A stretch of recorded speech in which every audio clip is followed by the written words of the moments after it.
ادھر دکھائیے، یہ ابھی ہم قلعہ تبوک میں موجود ہیں، اسی کی باؤنڈری سے ملا ہوا ہے، یہ تبوک کا قلعہ ہے۔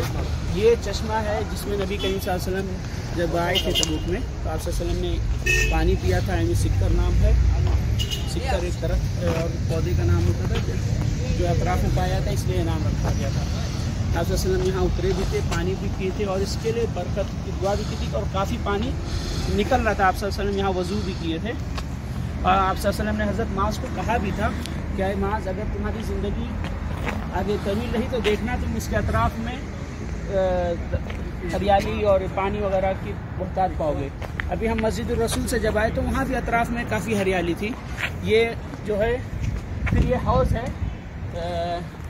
اس کو خلفائے راشدین نے، حضرت عمر نے اپنے زمانے میں اس کو بنوایا تھا مسافروں اور حجاج کی سہولت کے لیے۔ اور اسی طرح یہ جو چشمہ ہے اسی زمانے میں خلفائے راشدین کے زمانے میں جب طوفان آیا بالو وغیرہ کا، ریت سے ڈھک گیا تھا، تو حضرت عمر نے اس کی عمارت اپنے زمانے میں پہلی بار بنوائی تھی تاکہ اس کا نشان باقی رہے اور چشمے سے سبھی لوگ استفادہ کریں۔ اور یہ جو قلعہ ہے، قلعہ جو ہے سب سے پہلے سلیمان القانونی خلافت عثمانیہ کے جو خلیفہ تھے سن 11ویں ہجری میں انہوں نے بنوایا تھا۔ اس کی ترمیم پھر خلیفہ محمد الرابع نے اپنے دور میں اس کی مزید تجدید کی، کچھ ٹوٹ گیا ہوگا، کچھ ترمیم کی ضرورت ہوگی تو انہوں نے کیا۔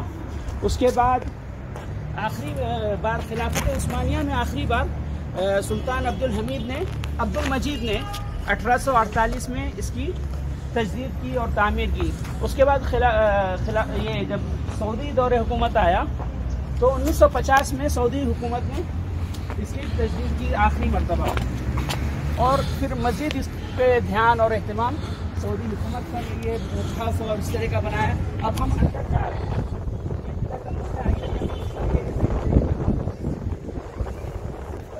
اس پہ لکھا ہے